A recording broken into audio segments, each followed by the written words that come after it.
आपने एक सीन, एक दृश्य फिल्मों में अक्सर देखा होगा कि जब कभी कोई आपराधिक वारदात हो रही होती है, चाहे वो लूट हो, डकैती हो या किसी का मर्डर हो या फिर चोरी हो, तो पुलिस को सूचना दी जाती है। पुलिस जब मौके पर पहुंचती है तो अपने सायरन को बजाते हुए पहुंचती है ताकि बदमाश अलर्ट हो जाए। और ये दृश्य, ये सीन अक्सर लोगों को, अक्सर दर्शकों को परेशान करता है। दर्शक कहते हैं कि पुलिस आई ही रही थी तो सायरन बजाने की क्या जरूरत थी? क्या वो बदमाशों को, चोरों को अलर्ट करना चाहती थी? मगर आज की कहानी, सच्ची घटना जो मैं आपको सुनाने जा रहा हूं, ये सच्ची घटना में उस पुलिस का उस सायरन को बजाना ही इतना फायदेमंद होता है कि पुलिस ने भी इस बात की कल्पना नहीं की थी। जैसे ही पुलिस को सूचना मिलती है, पुलिस ने सायरन बजाया और सायरन बजाकर जब घर के अंदर प्रवेश करते हैं तो पता चलता है कि 2 लोगों की जान बच जाती है। दरअसल बदमाशों को मारने के लिए ही आए थे। अब पुलिस ने जब इस मामले की जांच पड़ताल करना शुरू किया है तो उस घर के अंदर 4 लाशें मिलती हैं, यानी कि 4 कत्ल हो चुके थे और 2 कत्ल और होने थे। लेकिन पुलिस की उस सायरन को सुनने के बाद बदमाश वहां से भाग खड़े होते हैं। अब पुलिस की जिम्मेदारी थी कि आखिरकार कौन थे, किन्होंने उनकी हत्या की थी और क्या कारण था। जब पुलिस ने इस पूरे घटनाक्रम को, कारणों का पता किया तो पता चलने के बाद लोगों की आंखें फटी की फटी रह जाती है। लोग सोचने पर मजबूर हो जाते हैं कि आखिरकार निजी स्वार्थों को पूरा करने के लिए कोई इंसान इस हद तक कैसे जा सकता है। नमस्ते, प्रणाम, हर हर महादेव। मैं हूं प्रकाश पाल। आज की जो सच्ची घटना मैं आपको सुनाने जा रहा हूं, ये सच्ची घटना कर्नाटक प्रदेश का एक जिला है, गदग, देवगिरी, और इसी का ही एक इलाका लगता है दशहरा ओणी। बात कर रहा हूं 18-19 अप्रैल 2024 की रात, लगभग 2:15 के आसपास घर की जो पहली मंजिल है वहां से चीखने चिल्लाने की आवाजें आ रही थी। और इस घर का जो मालिक है, उसका जो बेटा है, उस बेटे की आंखें खुल जाती है और वो चीख पुकार की तरफ जब आवाज लगाता है, कौन है ऊपर, क्या बात है, किस तरह से शोर शराबा है, ऐसे आवाज लगाता लगाता वो सीढ़ियों के रास्ते जब ऊपर पहुंचता है। ऊपर जाने के बाद उसने जो अपनी आंखों से दृश्य देखा, उस दृश्य को देखने के बाद उसकी चीख निकलती है और वो भी जोर जोर से चिल्लाने लगता है। अपनी माँ को, अपनी पापा को आवाज लगा रहा था कि माँ, पापा, जल्दी से आकर देखो यहाँ क्या हो गया है, यहाँ तो बहुत कुछ बड़ा हो गया है। जब उस लड़के ने आवाज लगाने की लगातार कोशिश की तो इसी बीच में तड़ातड़ गोलियों की आवाज आने लगती है और एक के बाद एक जब गोली चल रही थी तो वो गोलियां उस लड़के को मारी जा रही थी। दरअसल लड़के का नाम होता है कार्तिक बकाले, जिसकी उम्र लगभग 27 साल के आसपास होती है।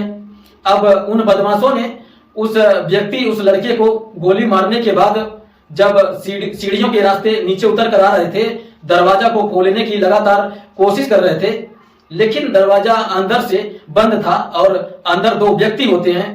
उन दो में एक का नाम होता है प्रकाश बकाले और दूसरे का नाम होता है उनकी पत्नी सुनिंदा बकाले। प्रकाश बकाले बीजेपी के वरिष्ठ नेता होते हैं, साथ ही उनकी जो पत्नी होती है वो नगर पालिका परिषद की उपाध्यक्ष होती हैं। और उन्होंने अपने आप को कमरे के अंदर बंद कर लिया था कि कहीं ऐसा ना हो बदमाश उन्हें भी मार डालें। तुरंत ही उन्होंने इसी बीच में मौका पाया और मौका पाने के बाद पुलिस को फोन करती हैं और पुलिस मौके पर ही आ जाती है, ज्यादा वक्त नहीं लेती। और जब पुलिस मौके पर आ रही थी तो सायरन बजाना शुरू कर दिया और सायरन जब बजने लगता है तब उन बदमाशों की हिम्मत टूट जाती है और वो बदमाश वहां से मौका पाते ही भाग जाते हैं। उसके बाद पुलिस बताती है कि हम यहाँ पर आ चुके हैं। पुलिस जब अंदर पहुंचती है, अंदर जाने के बाद देखती है और बीजेपी के नेता और उनकी पत्नी का कमरे के अंदर कैद थे, बंद थे। और पुलिस ने उन्हें भी भरोसा दिलाया कि परेशान होने की जरूरत नहीं है, हम मौके पर आ चुके हैं, अब यहाँ कोई ऐसा नहीं है खतरे की और कोई बात नहीं है। जब उन्होंने पुलिस समझाने की कोशिश की तब जाकर वो निकलते हैं और निकलने के बाद सबसे पहले दौड़कर अपने बेटे, जिसका नाम होता है कार्तिक बकाले, जिसकी उम्र लगभग 27 साल के आसपास होती है, उसकी कमरे में जाते हैं और कमरा खुला हुआ था, वहां कोई नहीं था। बेटे को लगातार आवाजें लगाई जा रही थी। तभी माँ और बाप दौड़ते हुए ऊपर की मंजिल पर जाते हैं, अपनी आंखों से दृश्य देखते हैं। उनकी आंखें खुली की खुली रह जाती है और फटी की फटी रह जाती है। दरअसल बेटे को कई गोलियां लग चुकी थी, वो खून से पूरी तरह से लथपथ था और जब अपने बेटे को मरा हुआ देखते हैं तब रोने लगते हैं और जोर जोर से चीखने लगते हैं। अब पुलिस ने जब अंदर देखा, अंदर देखने के बाद 3 लाशें और पड़ी हुई थी। अब 3 लाशें किसकी थी, क्या था मामला, पुलिस अब इस मामले की जांच पड़ताल करने में जुट जाती है। और देखते ही देखते रात का ये सीन था, बहुत बड़ी संख्या में लोग इकट्ठा हो जाते हैं शहर के, क्योंकि वो नगर पालिका थी और नगर उपाध्यक्ष भी होती हैं, इसलिए जैसे जैसे खबर फैल रही थी वैसे वैसे लोगों का बड़ी संख्या में जमघट लग जाता है। बीजेपी के नेता की हत्या हो चुकी थी और इसी बीच बीजेपी की बेटे की नेता की हत्या हो चुकी थी। साथ ही 3 लाशें और थी। एक लाश थी 55 साल के परशुराम हाबीमानी होते हैं और उनकी पत्नी लक्ष्मी हाबीमानी और उनकी बेटी होती हैं जिसका नाम आकांक्षा हाबीमानी होती है। उनकी जो बेटी आकांक्षा, अब पुलिस ने पूछा ये कौन है, तो वो बताते हैं जो बीजेपी के नेता होते हैं प्रकाश, वो कहते हैं कि 17 अप्रैल 2024 को उनके बेटे की सगाई थी और 18 अप्रैल 2024 को, क्योंकि इनके जो रिश्तेदार थे ये कोपल जिला लगता है, उसका ही भाग्य नगर इलाका है और वो वहां का रहने वाले होते हैं। ये भी बाकी रिश्तेदारों की तरह अपने अपने घर जाना चाह रहे थे, लेकिन हमने इनको रोक लिया। कहा कि आकांक्षा बेटी की जो जन्मदिन है उस जन्मदिन को मनाएंगे, साथ साथ मनाएंगे और साथ रहेंगे, इसलिए तो तुम परेशान मत हो, आज मत जाओ, कल चले जाना। 18 अप्रैल के दरमियान जो रात थी वो वहां पर उसका जन्मदिन मनाया जाता है, लेकिन वो नहीं जानते थे कि आज कुछ अलग अनर्थ होने वाला है। रात में ही घर में बदमाश आते हैं और बदमाश आने के बाद कि इस पूरे हत्याकांड को अंजाम दे देते हैं। पुलिस ने जब इस मामले की जांच पड़ताल करना शुरू किया है तो पहला एंगल जो पुलिस के नजर में आता है वो आता है लूटपाट का। लेकिन पुलिस को जब पूरे घर के अंदर एक एक सामान था वो बिल्कुल तरीके से रखा हुआ था, कोई सामान कहीं लूटपाट करने की कोशिश नहीं की गई। नकदी हो, जेवर हो और जो भी ज्वेलरी कीमती सामान था जैसे के तैसे रखा हुआ था, उससे किसी ने छेड़छाड़ नहीं की। तभी पुलिस ने अब सीसीटीवी कैमरे की मदद से साथ ही इनसे यह पता करने की कोशिश की, भाई तुम्हारी किसी से कोई दुश्मनी तो नहीं है, किसी ने तुम्हें तो धमकी नहीं दी थी या किसी से तुम्हारा कोई पुराना यानी तो रंजिश तो नहीं है। पुलिस अपने मामले की जांच पड़ताल कर रही थी। जांच पड़ताल करते करते जो इस घर के मालिक होते हैं बीजेपी के नेता प्रकाश बकाले जो होते हैं उनसे पूछा जाता है कि जब एक बात बताते हैं उसे सुनने के बाद पुलिस को लगता है कि शायद यहां से कुछ रास्ता मिल सके। दरअसल बताते हैं कि उन्होंने जो पहली शादी की थी उससे एक बेटा पैदा होता है जिसका नाम विनायक बकाले होता है। फिर उन्होंने दूसरी शादी की थी सुनिंदा बकाले से और उससे एक बेटा पैदा होता है और कार्तिक बकाले। सब कुछ ठीक ठाक चल रहा था। पिछले दिनों जो उनका बेटा है, उनके बेटे विनायक बकाले ने एक जमीन को मुझसे बिना पूछे ही बेच दिया और इस बात पर हम दोनों बाप बेटों में विवाद हो गया था। कहीं ऐसा तो नहीं है बेटा ही दुश्मन बन गया हो। पुलिस ने जब ये बात सुनी, पुलिस ने हालांकि हर एक एंगल पर जांच पड़ताल करी थी और सीसीटीवी कैमरे के माध्यम से पता चलता है कि 7 बदमाश घर के अंदर घुसे थे, लेकिन फ्रंट से नहीं बल्कि पाइपों के सहारे वो ऊपर चढ़ते हैं, खिड़की तोड़कर वो घर के अंदर प्रवेश कर जाते हैं। कौन थे बदमाश, क्या था, पुलिस अब इस मामले की जांच पड़ताल करना शुरू कर देती है। कई टीमें बनाई जाती है और बड़े बड़े अधिकारी इस में सम्मिलित हो जाते हैं और पुलिस की कोशिश थी कि कम से कम समय में इस पूरे घटनाक्रम का खुलासा होना चाहिए। और पुलिस को आखिरकार जो विनायक बकाले था पुलिस के हाथ लग जाता है और पुलिस उससे जब पूछताछ करती है तो वो चौंकाने वाला बात बताता है। दरअसल वो बताता है कि पिछले दिनों उन्होंने एक जमीन बेच दी थी और इस बात को उसके पिता बहुत ज्यादा परेशान थे, नाराज थे। साथ ही जब उसने पता करने की कोशिश की तो उसके पिता जो जमीन थी, संपत्ति थी, उस सब कुछ उसके सौतेले भाई का नाम करना चाहते थे, और इसलिए वो गुस्से में था। और गुस्से में था इसलिए वो अपने पिता, अपनी माँ और अपने सौतेले भाई को मरवाना चाहता था। इसके लिए उसने एक राजीव गांधी नगर लगता है इलाका, वहां का रहने वाला फिरोज राजीव होता है, उसे संपर्क करता है। फिरोज गाजी कहता है कि ठीक है, तुम्हारा तो काम हो जाएगा, लेकिन उसके लिए पैसे लगेंगे। जब पैसे की बातचीत होती है तो 65 लाख रुपए की रकम तय की जाती है, और उससे बकाया बताया जाता है कि घर के अंदर महज 3 सदस्य रहते हैं। उसकी माँ, सौतेली माँ यानी कि उसके पिता, उसके सौतेला भाई, 3 ही सदस्य घर में रहते हैं, इसके अलावा घर में रहता नहीं है। अब फिरोज गाजी ने 6 और लोगों को हायर करता है, जिसमें इस्मान साहिल, सुहेल, सुल्तान शेख, महेश वाहिद, इन 6 और लोगों को तैयार करता है और कहता है कि ठीक है, तुम्हारा काम हो जाएगा।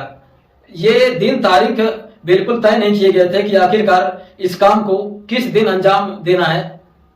बदमाश नहीं जानते थे कि आखिरकार घर में कोई मेहमान तो नहीं है या कोई फंक्शन तो नहीं हुआ है।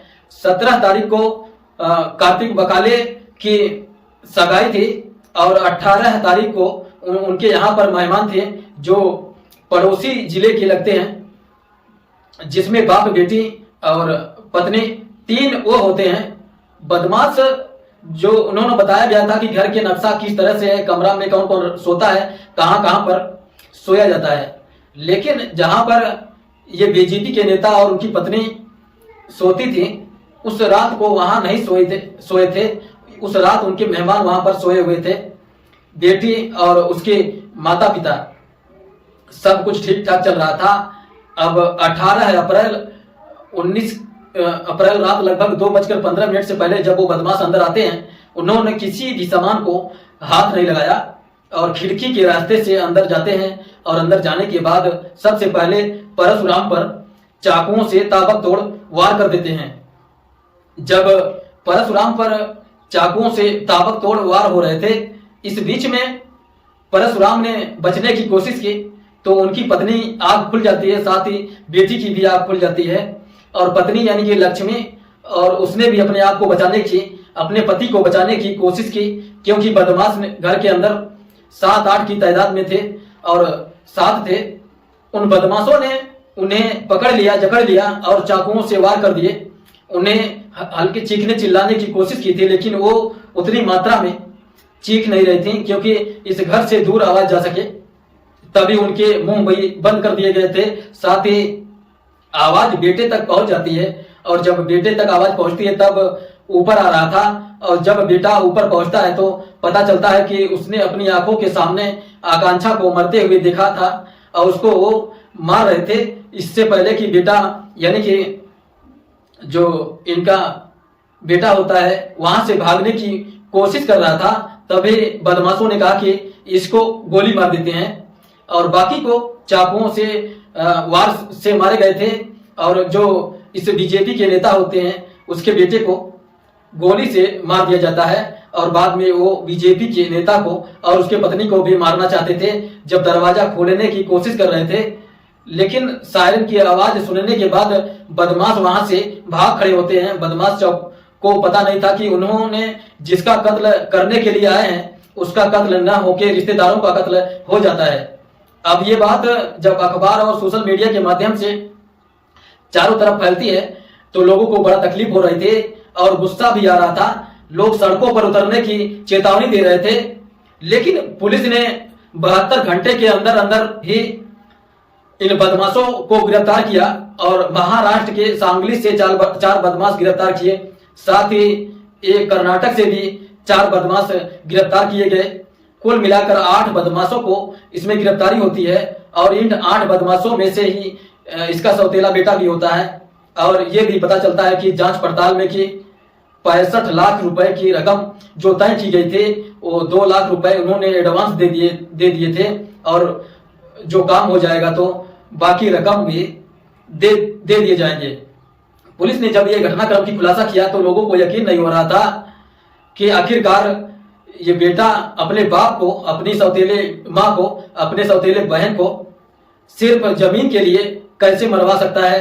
यानी कि एक ही परिवार में वो पूरी तरह से खत्म करना चाहता था। माँ और बाप तो बच जाते हैं, लेकिन रिश्तेदार जब उनका कोई कसूर नहीं था, कोई मतलब नहीं था, पूरे घटनाक्रम से वो मारे जाते हैं।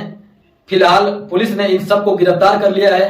पुलिस की कोशिश है कि कम से कम समय में इस पूरे घटनाक्रम की चार्जशीट लगाया जाए, ताकि कोर्ट में ये चार्जशीट दाखिल की जा सके और इन आरोपियों को बड़ी से बड़ी सजा दिलाई जा सके। दोस्तों, इस पूरे घटनाक्रम को सुनाने का उद्देश्य है किसी को परेशान करना नहीं है, किसी का दिल दुखाना नहीं है, बल्कि आपको जागरूक करना है, आपको सचेत करना है। और जहां भी रहें सुरक्षित रहें। जय हिंद, जय भारत।